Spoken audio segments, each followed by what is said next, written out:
Assalamualaikum warahmatullahi wabarakatuh. Alhamdulillah wassalatu ala rasulillah. Baik teman-teman, kami di sini dari kelompok 5 yang akan mempresentasikan makalah kami pada mata kuliah manajemen pemasaran organisasi nirlaba, yakni dengan pembahasan yakni lokasi, sumber daya manusia dan proses organisasi nirlaba. Baik, di sini akan ada kita bahas 4 pembahasan tentang yang pertama lokasi organisasi nirlaba, yang kedua peran penting SDM dalam pemasaran organisasi nirlaba, layanan konsumen organisasi nirlaba, dan yang terakhir ini proses manajemen SDM dalam operasi organisasi nirlaba. Baik, yang pertama kita akan menyampaikan mempresentasikan yakni tentang lokasi organisasi nirlaba. Pimpinan organisasi memegang peranan yang sangat penting dalam melaksanakan sebuah strategi. Pemimpin membawa sekelompok orang dalam organisasi yang mana dia mempunyai kemampuan dan juga kekuatan yang lebih besar daripada yang lain atau daripada anggota. Dia berkomunikasi untuk memberi pengertian, arahan, dorongan, kemudian dia juga harus mempengaruhi orang lain untuk melaksanakan berbagai kegiatan yang telah direncanakan. Pimpinan berwenang memanfaatkan sumber daya dan juga mengarahkan perilaku karyawan dan juga staf ataupun anggota untuk berkomitmen melaksanakan kegiatan strategis. Pimpinan mempunyai kekuatan yang lebih besar untuk mempengaruhi karyawan dalam menjalankan berbagai strategi yang telah disepakati bersama, telah dicanangkan olehnya. Berbagai cara mengarahkan dan mempengaruhi karyawan antara lain meliputi penciptaan iklim kerja yang menarik, pengembangan karir, kemudian pemberian intensif dan sosialisasi. Faktor yang berpengaruh terhadap kemampuan pemimpin tersebut meliputi profesionalisme, pendidikan, kemudian ada pengalaman, kemudian temperamen dan juga kepribadian. Jelas bahwa keberhasilan pelaksanaan strategi sangat tergantung pada pimpinannya. Setiap organisasi mempunyai goal ataupun tujuan untuk mengatasi masalah agar mampu memberikan pelayanan secara efisien dan juga efektif. Baik, poin selanjutnya yaitu tentang peran penting SDM dalam pemasaran organisasi nirlaba. Yang pertama, staffing atau employment. Dengan semakin berkembang perusahaan, para manajer menjadi lebih tergantung pada departemen sumber daya manusia untuk mengumpulkan informasi mengenai komposisi dan keterampilan tenaga kerja saat ini. Fungsi ini terdiri dari 3 aktivitas penting, yaitu perencanaan, penarikan, dan seleksi sumber daya manusia. Sebenarnya para manajer bertanggung jawab untuk mengantisipasi kebutuhan sumber daya manusia. Meskipun penarikan tenaga kerja dilakukan sepenuhnya oleh Departemen Sumber Daya Manusia, departemen lain tetap terlibat dalam menyediakan deskripsi dan spesifikasi pekerjaan untuk membantu proses penarikan.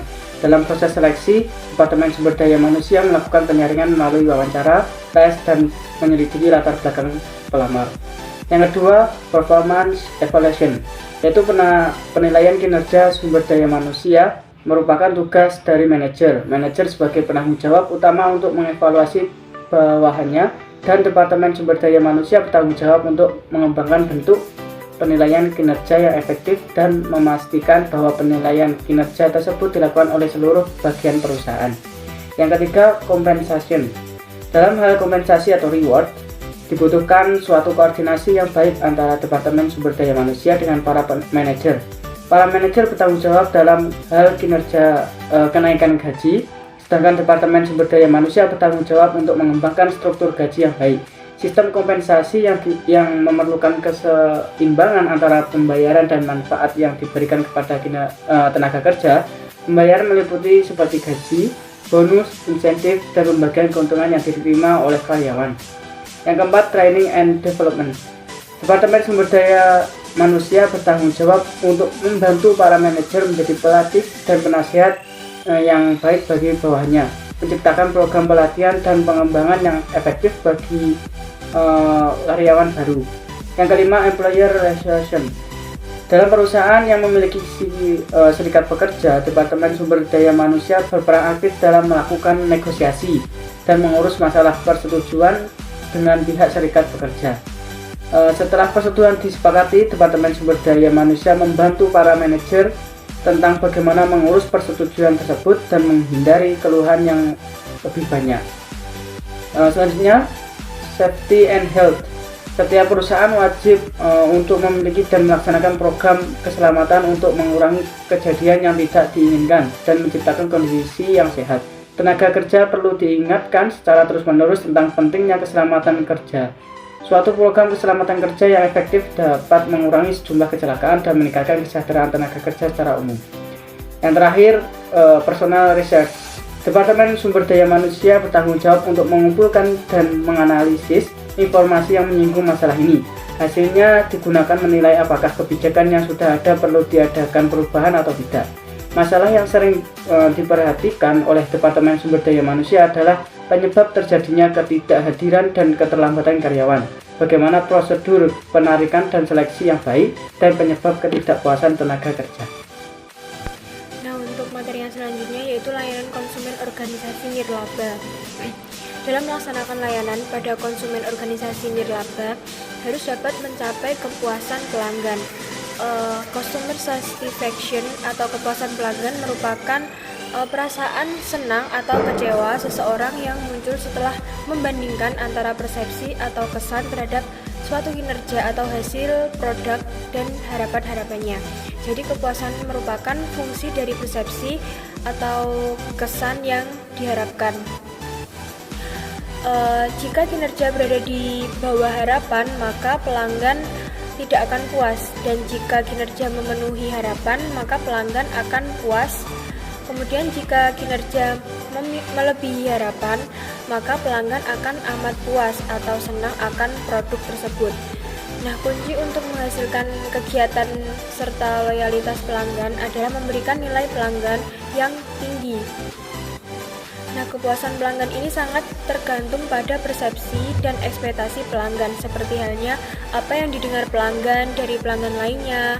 Kemudian di mana hal ini itu merupakan faktor potensial yang menentukan ekspektasi dari pelanggan tersebut. Sebagai contoh, seorang pelanggan memiliki perusahaan yang diharapkan dapat memberikan pelayanan dengan kualitas tinggi berdasarkan rekomendasi dari teman-teman atau tetangganya. Nah, ekspektasi pelanggan ini sangat bergantung pada karakteristik individu. Selain itu juga pengalaman masa lalu dalam menggunakan pelayanan dapat juga mempengaruhi dari tingkat ekspektasi pelanggan tersebut. Kemudian proses manajemen sumber daya manusia dalam operasi organisasi nirlaba. Nah, proses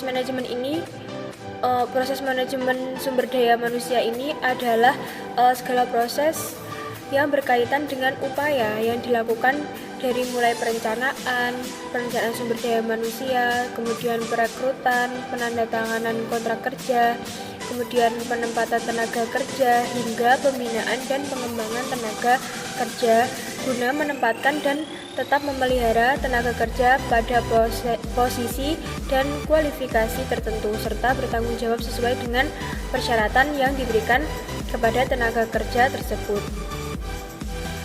Nah, yang pertama tadi ada perencanaan sumber daya manusia atau Human Resource Planning.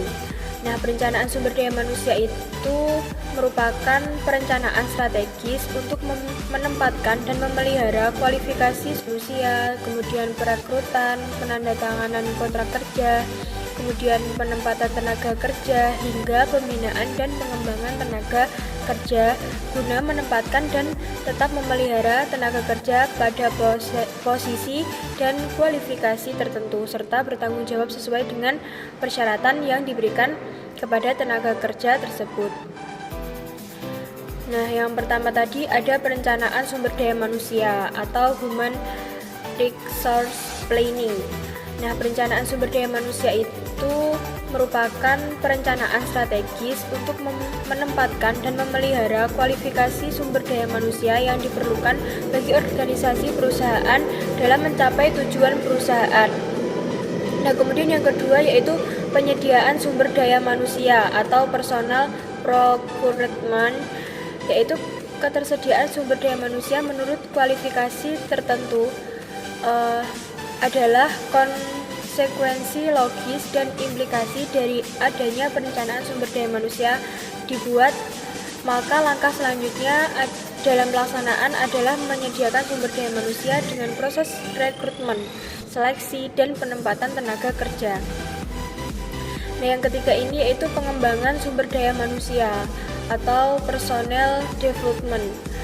Pengembangan sumber daya manusia merupakan langkah kelanjutan dari proses penyediaan tenaga kerja yang pada dasarnya bertujuan untuk memastikan dan memelihara tenaga kerja yang tersedia tetap memenuhi kualifikasi dan dipersyaratkan sehingga selaras dengan perencanaan strategis perusahaan serta tujuan perusahaan dapat tercapai sebagaimana yang direncanakan.